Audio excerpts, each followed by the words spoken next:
കേരള മന്ത്രിസഭയിൽ ഇപ്പോൾ ഏറ്റവും ഒടുവിൽ നിലവിലുള്ളത് 21 മന്ത്രിമാരാണ് എന്നുള്ളത് നമുക്കെല്ലാവർക്കും അറിയാം, മുഖ്യമന്ത്രി ഉൾപ്പെടെ. ആ മുഖ്യമന്ത്രി പിണറായി വിജയൻ ധർമ്മടത്താണ് മത്സരിക്കുന്നത്. അവിടെ ജയിക്കുമോ ഇല്ലയോ എന്നുള്ള ചർച്ചയ്ക്കൊന്നും യാതൊരു അടിസ്ഥാനവുമില്ല. അദ്ദേഹം ഉറപ്പായിട്ടും ജയിക്കും. കാരണം അത് അത്രയും CPM-ൻ്റെ വളരെ സ്ട്രോങ് ഹോൾഡായിട്ടുള്ളൊരു മണ്ഡലമാണ്. അവിടെയൊക്കെ നമ്മൾ യാത്ര ചെയ്തിട്ടുണ്ടെങ്കിൽ കാണുന്നത് വേറൊരു മത്സരം പോലും ഇല്ല എന്ന് പറയുന്നൊരു പ്രതീതിയാണ് അവിടെ ഉണ്ടാവുക. അപ്പോൾ അതുകൊണ്ട് പിണറായി വിജയൻ അവിടെ ജയിക്കും എന്നുള്ള കാര്യത്തിൽ യാതൊരു തർക്കവുമില്ല. പിന്നെ ബാക്കിയുള്ളത് 20 മന്ത്രിമാരാണ് നിലവിലുണ്ടായിരുന്നത്. പിന്നെ ഇടയ്ക്ക് വെച്ച് മാറിയിട്ടുള്ള 1-2 പേര് കൂടിയുണ്ട്. ആൻ്റണി രാജുവും അതുപോലെ തന്നെ അഹമ്മദ് ദേവർകോവിൽ എന്ന് പറഞ്ഞ ആളുകളൊക്കെ ഉണ്ട്. അപ്പോൾ അതൊഴിച്ച് വെച്ചാൽ ബാക്കിയുള്ള 20 മന്ത്രിമാരാണ്. അതിലൊരു മന്ത്രി ഇത്തവണ മത്സരിക്കുന്നില്ല. കെ കൃഷ്ണൻകുട്ടി എന്ന് പറയുന്ന ജനതാദളിൻ്റെ മന്ത്രി ഇത്തവണ മത്സരിക്കുന്നില്ല. അദ്ദേഹം ഇലക്ട്രിസിറ്റി മിനിസ്റ്ററായിരുന്നു. അദ്ദേഹം ഒഴികെ ബാക്കി എല്ലാവരും തന്നെ 19 മന്ത്രിമാരും ജനവിധി തേടുന്നുണ്ട്. അപ്പോൾ അവരിൽ ആരൊക്കെയാണ് ജയിക്കുന്നത്, ആരൊക്കെ തോൽക്കും എന്നുള്ളത് കൂടിയാണ് നമ്മളിന്ന് കണ്ടെത്താൻ പോകുന്ന ഏറ്റവും പ്രധാനപ്പെട്ട കാര്യം. ഞാൻ നേരത്തെ വളരെ വിശദമായിട്ടുള്ള 3 വീഡിയോകളിലായി കാസർഗോഡ് മുതൽ തിരുവനന്തപുരം വരെയുള്ള 14 ജില്ലകളുടെയും റിസൾട്ട് പ്രഖ്യാപിച്ചപ്പോൾ തന്നെ ഇതിൽ ചിലരൊക്കെ തോക്കാൻ സാധ്യതയുണ്ടെന്നും ചിലരൊക്കെ ജയിക്കാൻ സാധ്യതയുണ്ട് എന്നുള്ളതുമൊക്കെ ഞാൻ പറഞ്ഞിരുന്നു. അപ്പോൾ അതിൻ്റെ വിശദാംശങ്ങളിലേക്കാണ് നമ്മൾ കടക്കുന്നത്. അപ്പോൾ അങ്ങനെ കടക്കുന്നതിന് മുമ്പ് ഒരു ചെറിയ കാര്യം നമ്മുടെ ചാനലിനെ കുറിച്ചുകൂടി പറഞ്ഞോട്ടെ. കാരണം ചാനൽ നമ്മളിതുവരെ മറ്റ് ആളുകളുടെ കയ്യിൽ നിന്ന് എന്തെങ്കിലും തരത്തിലുള്ള നിക്ഷിപ്ത താല്പര്യങ്ങളോടുകൂടി വീഡിയോകൾ ചെയ്യുകയോ ആരുടെയെങ്കിലും കയ്യിൽ നിന്ന് വീഡിയോ ചെയ്യാൻ വേണ്ടി പണം മേടിക്കുകയോ ഒന്നും ചെയ്തിട്ടില്ല. പരസ്യങ്ങൾ നമ്മൾ ഇതേവരെ മേടിച്ചിട്ടില്ല. അപ്പോൾ അതുകൊണ്ട് ഇങ്ങനെ തന്നെ നിലനിൽക്കണമെന്നുണ്ടെങ്കിൽ നിങ്ങളുടെയൊക്കെ സപ്പോർട്ട് ആവശ്യമുണ്ട്. ആ സപ്പോർട്ടിലേക്ക് വേണ്ടിയിട്ട് നമ്മളൊരു മെമ്പർഷിപ്പ് സ്കീം, അത് യൂട്യൂബ് പ്രൊവൈഡ് ചെയ്യുന്നതാണ്, അത്തരത്തിലുള്ള സ്കീം നമ്മൾ ആക്ടിവേറ്റ് ചെയ്തിട്ടുണ്ട്. അപ്പോൾ സബ്സ്ക്രിപ്ഷൻ എന്നുള്ളതിൻ്റെ സൈഡിൽ തന്നെ ജോയിൻ എന്ന് പറയുന്നൊരു ബട്ടൺ പ്രസ് ചെയ്തുകൊണ്ട് നമ്മുടെ മെമ്പർഷിപ്പ് എടുക്കാം. അതിൽ മെമ്പർഷിപ്പ് എടുത്തുകൊണ്ട് പ്രത്യേകിച്ച് നിങ്ങൾക്ക് എന്തെങ്കിലും ഗുണമുണ്ടാകും എന്നൊന്നുമില്ല. ചില വീഡിയോകൾ നേരത്തെ കാണാം എന്ന് മാത്രമേ ഉള്ളൂ. അപ്പോൾ എങ്കിൽ പോലും നമ്മളെ സപ്പോർട്ട് ചെയ്യണമെന്നും നമ്മൾ ഇതേപോലെ തന്നെ നിലനിൽക്കണമെന്നും ഒക്കെ താല്പര്യമുള്ള ആളുകൾക്ക് സ്വാഭാവികമായിട്ട് നമ്മൾ സപ്പോർട്ട് ചെയ്യാം. കൂടാതെ ആ സപ്പോർട്ട് ചെയ്യാൻ കഴിയുന്നവർക്ക് വേണ്ടിയിട്ട്, സാമ്പത്തികമായി സപ്പോർട്ട് ചെയ്യാൻ കഴിയുന്നവർക്ക് വേണ്ടിയിട്ട് നമ്മൾ ഇതിൻ്റെ താഴെ GPay നമ്പറും അത് നമ്മുടെ ഡിസ്ക്രിപ്ഷനിൽ GPay നമ്പറും അതുപോലെ അക്കൗണ്ട് ഡീറ്റെയിൽസും ഒക്കെ കൂടി കൊടുത്തിട്ടുണ്ട്. കഴിയുന്നവർ താല്പര്യമുള്ളവരൊക്കെ ചെയ്താൽ മതി. നമ്മൾ ഇതേവരെ മറ്റേതെങ്കിലും ബിസിനസ് ഹൗസുകളിൽ നിന്ന് പരസ്യമെടുക്കാനൊക്കെയുള്ള വലിയ സാധ്യതകളുണ്ട്. പക്ഷെ അതൊന്നും നമ്മൾ ഇതേവരെ ചെയ്തിട്ടില്ല. വളരെ സത്യസന്ധമായി നിഷ്പക്ഷമായി മാത്രം നമ്മുടെ ബോധ്യത്തിൽപ്പെടുന്ന കാര്യങ്ങളായിരിക്കും നിങ്ങളോട് പറയുക എന്നുള്ളത് മാത്രമാണ് എനിക്ക് നിങ്ങളോട് നൽകാൻ കഴിയുന്ന വാഗ്ദാനം. പിന്നെ നമ്മുടെ ഇതിൽ ലെവൽ 1 നമ്മുടെ മെമ്പർഷിപ്പ് എടുക്കുന്നവർ അതിൻ്റെ ലെവൽ 1 എന്ന് പറയുന്നത് 179 ആണ്.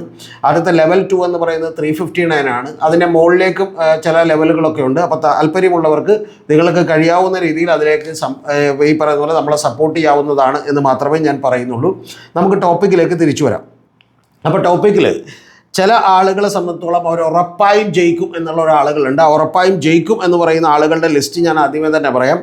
ഇതിൽ ഏറ്റവും ആദ്യത്തേത് കെ രാജനാണ്. അദ്ദേഹം ഒല്ലൂരിൽ നിന്നാണ് മത്സരിക്കുന്നത്, തൃശ്ശൂർ ജില്ലയിൽ നിന്നാണ്.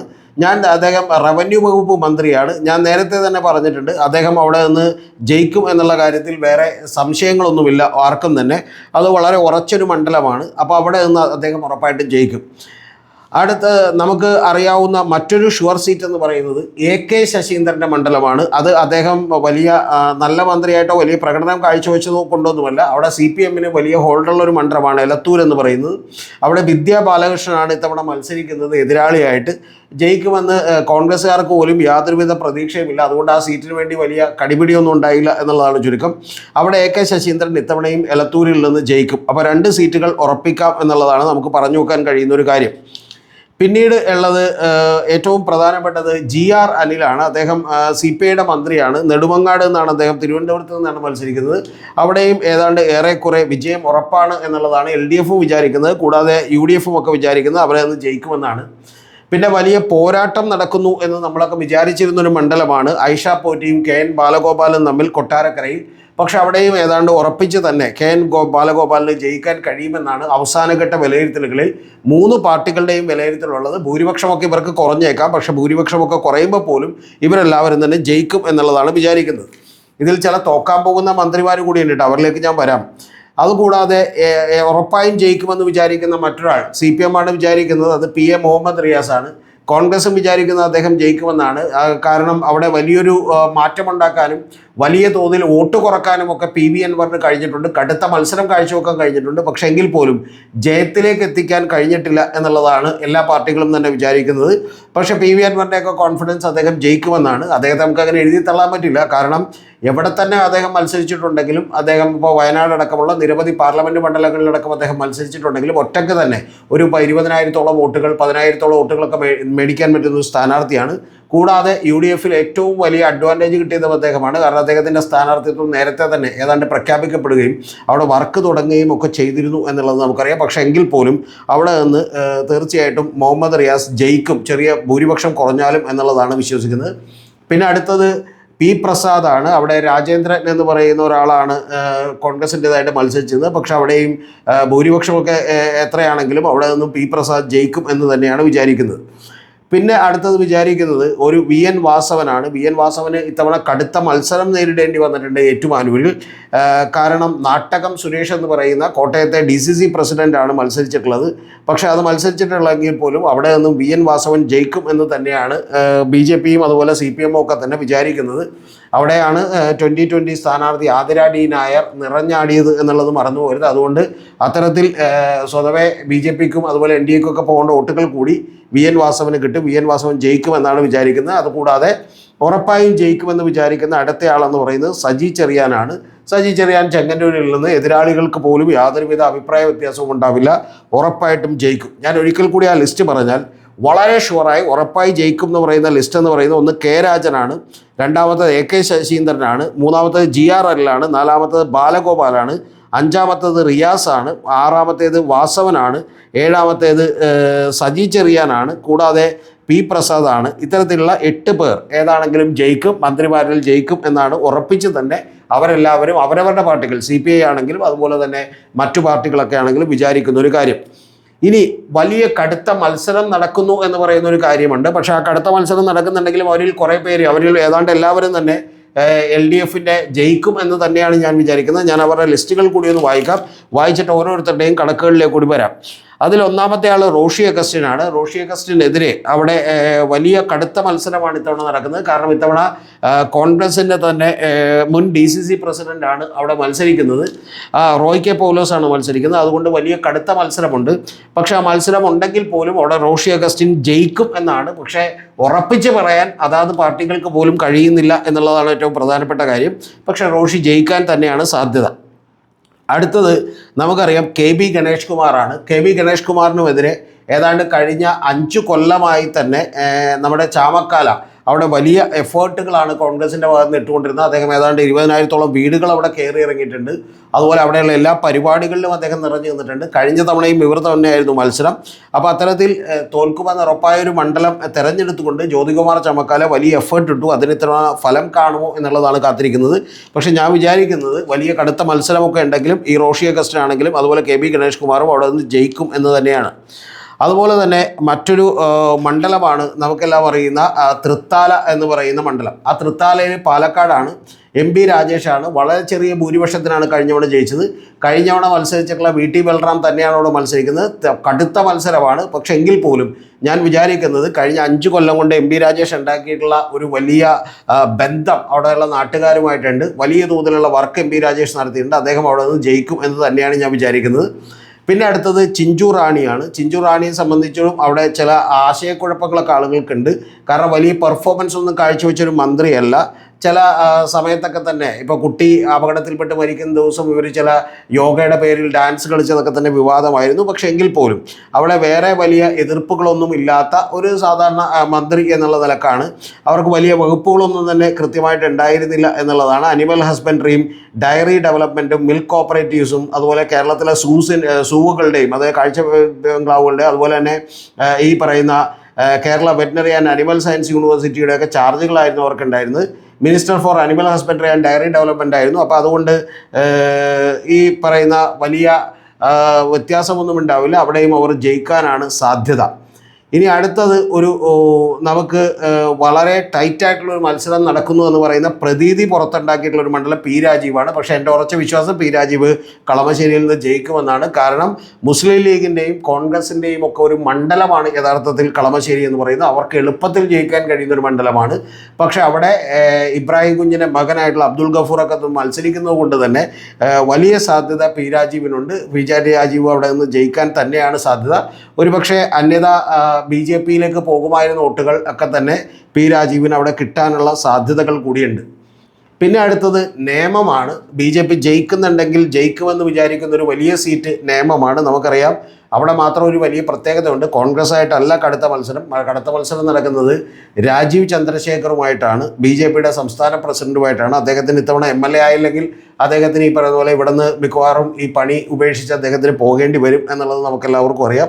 കടുത്ത മത്സരമാണ്. പക്ഷെ അവിടെയും ഞാൻ വിചാരിക്കുന്നത് ഏറ്റവും ഒടുവിലുണ്ടായിട്ടുള്ള ചില സംഭവവികാസങ്ങളുടെയും SDPI പിന്തുണയുടെയൊക്കെ ഭാഗമായി അവിടെ നിന്ന് ശിവൻകുട്ടി തന്നെ ജയിക്കും എന്നുള്ളതാണ് വിചാരിക്കുന്നത്. പിന്നെ വീണ്ടും നമുക്ക് ഉറപ്പിച്ച് പറയാൻ പറ്റാത്തൊരു മണ്ഡലം എന്ന് പറയുന്നത് ആറന്മുളയാണ്. ആറന്മുളയിൽ ഒരേ സഭക്കാരാണ്, ഒരേ ആളുകളൊക്കെ തന്നെയാണ് മത്സരിക്കുന്നത്. കടുത്ത മത്സരമാണ്. അവിടെ അബിൻ വർക്കിയാണ് മത്സരിക്കുന്നത്.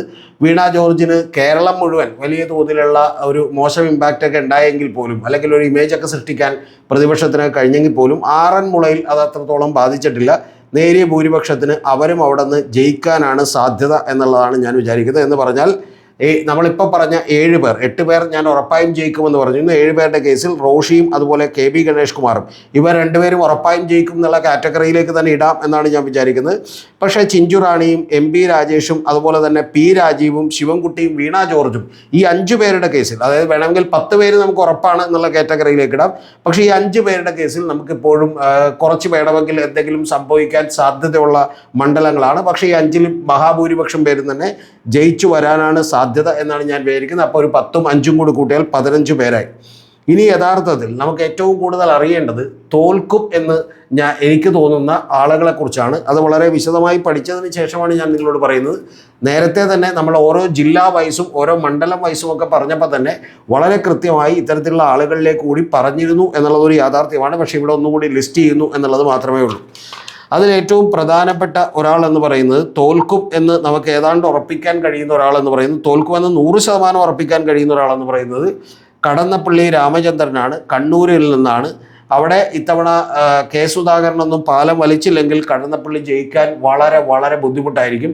കാരണം അതല്ലെങ്കിൽ തന്നെ കോൺഗ്രസിൻ്റെ മണ്ഡലമാണ്. അവിടെ TO മോഹനൻ എന്ന് പറയുന്ന പഴയ കണ്ണൂർ മേയറാണ് മത്സരിക്കുന്നത്. അദ്ദേഹം അവിടെ ജയിക്കാനാണ് സാധ്യത. തോൽക്കാനുള്ള എല്ലാ സാധ്യതകളുമുള്ള ഒരു കാര്യമാണ് അവിടെ ഈ പറയുന്ന പോലെ കടന്നപ്പള്ളി രാമേന്ദ്രൻ എന്ന് പറഞ്ഞാൽ ഉറപ്പായും തോക്കുമെന്ന് വിചാരിക്കുന്നതാണ്. രണ്ടാമത്തത്, ഞാൻ ഉറപ്പായും തോൽക്കുമെന്ന് വിചാരിക്കുന്ന അടുത്തയാളെന്ന് പറയുന്നത് V അബ്ദുറഹ്മാനാണ്. അദ്ദേഹം കഴിഞ്ഞ തവണ താനൂരാണ് മത്സരിച്ചത്. താനൂർ ഇത്തവണ PK നവാസ് അവിടെ ജയിക്കും. കാരണം PK നവാസാണ് അവിടെ നിന്ന് മത്സരിക്കുന്നത്. പക്ഷേ ഇത്തവണ അദ്ദേഹത്തിൻ്റെ വീടൊക്കെ ഇരിക്കുന്ന തിരൂരിലേക്ക് മാറിയിരുന്നു. തിരൂരിൽ അവിടെ നിലവിലുള്ള MLA എന്ന് പറയുന്നത് കുറുക്കോളി മൊയ്തീനാണ്.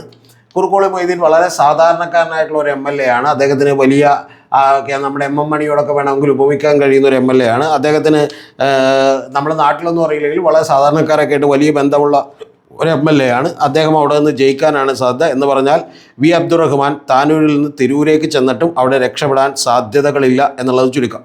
അതായത് ഈ 2 പേരും ഏതാണ്ട് ഉറപ്പിച്ച് തന്നെ, അതായത് കടന്നപ്പള്ളി രാമേന്ദ്രനും V അബ്ദുറഹ്മാനും ഏതാണ്ട് ഉറപ്പിച്ച് തന്നെ നമുക്ക് തോൽക്കും എന്ന് വിചാരിക്കാൻ കഴിയുന്ന ഒരാളാണ്. ഇനി അതേപോലെ തന്നെ നമുക്ക് തോൽക്കുമെന്ന് ഏതാണ്ട് ഉറപ്പിച്ച് വിചാരിക്കാൻ കഴിയുന്ന ഒരാൾ minister for welfare of scheduled caste and scheduled tribes, പട്ടികജാതി പട്ടികവർഗ വികസന വകുപ്പിൻ്റെയൊക്കെ മന്ത്രിയായിരുന്ന, കുറച്ചു കാലം മാത്രം മന്ത്രിയായിരുന്ന, അതായത് നമ്മുടെ K രാധാകൃഷ്ണൻ പോയതിന് ശേഷം മാത്രം മന്ത്രിയായിട്ടുള്ള OR കേളുവാണ്. കേളു വയനാട് നിന്നാണ് മത്സരിക്കുന്നത്. അദ്ദേഹവും മാനന്തവാടിയിൽ നിന്നാണ്. അവിടെ അദ്ദേഹവും പരാജയപ്പെടാനാണ് സാധ്യത എന്നുള്ളതാണ്. എന്ന് പറഞ്ഞാൽ ഈ 3 മന്ത്രിമാർ ഏതാണ്ട് തോൽക്കും എന്നുള്ളത് നമുക്ക് ഉറപ്പായിട്ടുള്ള ഒരു കാര്യമാണ് എന്നുള്ളതാണ് നമുക്ക് മനസ്സിലാക്കാൻ കഴിയുന്ന ഒരു കാര്യം. അതുകൂടാതെ ഇനി മറ്റൊരു ആൾ എന്ന് പറയുന്നത് തോൽക്കുമെന്ന് നമുക്ക് ഏതാണ്ട് ഞാൻ നിരീക്ഷിക്കുന്ന ഒരാളെന്ന് പറയുന്നത്, ഇപ്പം ഞാൻ നിങ്ങളോട് 3 പേരുടെ കാര്യം പറഞ്ഞു. ഒന്ന് തോക്കുമെന്ന് പറഞ്ഞ ഏറ്റവും പ്രധാനപ്പെട്ട ആളെന്ന് പറയുന്നത് OR കേളുവാണ്. കൂടാതെ നമുക്കറിയാം ഈ പറയുന്ന V അബ്ദുറഹ്മാനാണ്. കൂടാതെ കടന്നപ്പള്ളി രാമേന്ദ്രനാണ്. ഇവരെ 3 പേരും ഏതാണ്ട് തോൽവി ഉറപ്പിച്ചിരിക്കുകയാണ് എന്നുള്ളതുമാണ് എനിക്ക് പറയാനുള്ളത്. ഇനി കൂടാതെ ഇതല്ലാതെയുള്ള മറ്റൊരു പ്രധാനപ്പെട്ട വ്യക്തിത്വം എന്ന് പറയുന്നത് അവരുടെ പേര് ആർ ബിന്ദു എന്നാണ്. ഡോക്ടർ ആർ ബിന്ദു ഇരിങ്ങാലക്കുടയിൽ നിന്നാണ് മത്സരിക്കുന്നത്. എ വിജയരാഘവൻ്റെ ഭാര്യയാണ് അവർ നമുക്കറിയാം ഉന്നത വിദ്യാഭ്യാസ വകുപ്പ് മന്ത്രിയായിരുന്നു എന്നുള്ളത് നമുക്കറിയാം.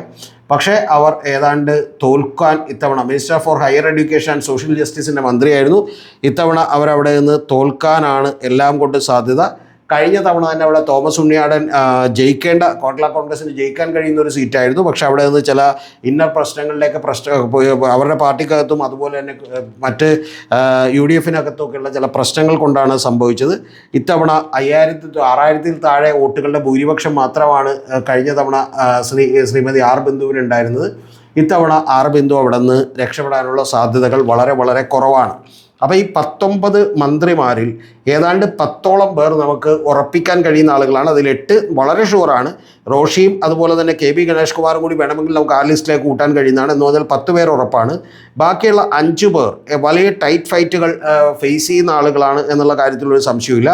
ഇത് കൂടാതെ ഈ പറയുന്ന 10-15 പേര് ഒഴിച്ചു വെച്ചാൽ ബാക്കിയുള്ള 4 പേരുടെ കാര്യത്തിൽ, അതായത് കടന്നപ്പള്ളിയും അതുപോലെ OR കേളുവും അതുപോലെ V അബ്ദുറഹ്മാനും കഴിഞ്ഞിട്ടുണ്ടെങ്കിൽ ആർ ബിന്ദുവും കൂടി എടുക്കുമ്പോൾ ഈ 4 പേരും തോൽക്കാനാണ് സാധ്യത എന്നുള്ളതാണ് ഞാൻ നിങ്ങളോട് പറയുന്ന ഏറ്റവും പ്രധാനപ്പെട്ട കാര്യം. ഇനി മറ്റൊരു സീറ്റ് കൂടി നഷ്ടപ്പെടാനുണ്ട്. അതൊരു മുൻ മന്ത്രിയുടേതാണ്. മുൻ മന്ത്രിമാരായിട്ടുള്ള 2 പേരുണ്ടായിരുന്നു. ഒന്ന് ആൻ്റണി രാജുവും അതുപോലെ നമുക്കറിയാം അഹമ്മദ് ദേവർകോവിലും. ഇതിൽ ആൻ്റണി രാജു ഇത്തവണ മത്സരിക്കുന്നില്ല. നമുക്കറിയാം അദ്ദേഹത്തിൻ്റെ ഒരു ഇന്നർവെയർ അടിച്ചു മാറ്റി വെട്ടിച്ചെറുതാക്കിയതുമായി ബന്ധപ്പെട്ട കേസിൽ അദ്ദേഹത്തിന് അയോഗ്യത കൽപ്പിക്കപ്പെട്ടു. അദ്ദേഹം ശിക്ഷിക്കപ്പെട്ടു. അതുകൊണ്ട് അദ്ദേഹം മത്സരിക്കുന്നില്ല. അതുകൊണ്ട് അദ്ദേഹം സേഫായി. അദ്ദേഹം പക്ഷേ മത്സരിച്ചിരുന്നെങ്കിൽ തിരുവനന്തപുരത്ത് നിന്ന് ജയിക്കുമായിരുന്ന ഒരാളാണ്. പക്ഷേ അടുത്ത ഒരാളെന്ന് പറയുന്നത് അഹമ്മദ് ദേവർകോവിലാണ്. അഹമ്മദ് ദേവർകോവിൽ കഴിഞ്ഞ തവണ അവിടെ ഒരു മുസ്ലിം ലീഗ് ഒരു വനിതാ സ്ഥാനാർത്ഥിയെ നിർത്തിയത് കൊണ്ടുകൂടി അവിടെ നിന്ന് ജയിച്ചു പോയിട്ടുള്ള ഒരാളാണ് അഹമ്മദ് ദേവർകോവിൽ. പക്ഷേ ഇത്തവണ അവിടെ മത്സരിക്കുന്നത് ഫൈസൽ ബാബു എന്ന് പറയുന്ന ചെറുപ്പക്കാരനായിട്ടുള്ള ഒരു യുവരക്തമാണ് അവിടെ മത്സരിക്കുന്നത്. അദ്ദേഹം കോഴിക്കോട് സൗത്തിൽ നിന്ന് പരാജയപ്പെടും എന്നുള്ള കാര്യത്തിൽ ഒരു സംശയവുമില്ല. മുസ്ലിം ലീഗിന് വോട്ടെണ്ണുന്നതിന് മുമ്പേ ഉറപ്പിക്കാൻ കഴിയുന്ന ഒരു സീറ്റാണത് എന്നുള്ളത് ഏറ്റവും ആദ്യമേ തന്നെ പറഞ്ഞു വെക്കട്ടെ. അപ്പോൾ ഇത്രയും പേരുടെ കാര്യത്തിൽ, ഈ പറയുന്ന മുൻ മന്ത്രിമാരുടെ കാര്യത്തിൽ വേണമെങ്കിൽ അഹമ്മദ് ദേവർകോവിലിനെ കൂടി കൂട്ടിയാൽ നമുക്ക് ഇപ്പോഴുള്ള 4 മന്ത്രിമാരുടെ ഒപ്പം അഹമ്മദ് ദേവർകോവിൽ കൂടി തോക്കും എന്നുള്ളതാണ് നമുക്ക് മനസ്സിലാക്കാൻ കഴിയുന്നത്. ഇതിൽ തന്നെ നിങ്ങൾ കഴിഞ്ഞ തവണ മനസ്സിലാക്കണം, കഴിഞ്ഞ തവണ മത്സരിച്ച വലിയ പ്രധാനപ്പെട്ട മന്ത്രിമാരിൽ എല്ലാവരും തന്നെ ജയിച്ചു വന്നു. അത് കുണ്ട്രയിൽ നിന്ന് മേഴ്സിക്കുട്ടിയമ്മ മാത്രമാണ് പരാജയപ്പെട്ടത്. അവിടെ PC വിശ്വനാഥാണ് ജയിച്ചത്. ബാക്കിയുള്ള എല്ലാവരും തന്നെ ജയിക്കുകയാണ് ചെയ്തിട്ടുള്ളത്. മേഴ്സിക്കുട്ടിയമ്മ മാത്രം പരാജയപ്പെട്ടു എന്നുള്ളത് നമുക്കറിയണം. കഴിഞ്ഞ തവണ കുറേ കൂടി സ്റ്റാറായിട്ടുള്ള മന്ത്രിമാരുണ്ടായിരുന്നു. തോമസ് ഐസക്ക്, അതുപോലെ തന്നെ G Sudhakaran, EP Jayarajan, AK ബാലൻ, ഇത്തരത്തിലുള്ള ആളുകളൊക്കെ തന്നെ പക്ഷേ മത്സരരംഗത്ത് നിന്ന് മാറിയിരുന്നു എന്നുള്ളത് നമുക്കറിയാം. പക്ഷെ ഇത്തവണ അങ്ങനെ മാറിയിട്ടില്ല. ഇവരെല്ലാവരും തന്നെ മത്സരിക്കുകയാണ്. ആ മത്സരിച്ചതിൽ ഏതാണ്ട് ഈ പറയുന്ന പോലെ ഒരു 3-4 പേരെയോ അല്ലെങ്കിൽ അതിൽ കൂടുതൽ 5-6 പേരെങ്കിലും തോറ്റാൽ നമ്മൾ അത്ഭുതപ്പെടേണ്ടതില്ല. ഇതാണ് ഇപ്പോഴത്തെ നിലവിലുള്ള അവസ്ഥ.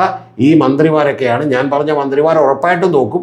ബാക്കിയുള്ള ടൈറ്റ് ഫൈറ്റുള്ള ചില മണ്ഡലങ്ങളുണ്ട്. ആ 5-ൽ ഏതാണ്ട് 5 പേരും തന്നെ രക്ഷപ്പെട്ടു വരാനാണ് സാധ്യത. ഇനി അതിലാരെങ്കിലും തോറ്റാൽ പോലും ചിലപ്പോൾ ഒരാളുടെ നമ്പർ കൂടിയേക്കാം എന്നുള്ളതാണ്. ബാക്കിയുള്ള മന്ത്രിമാരൊക്കെ തന്നെ ജയിക്കും.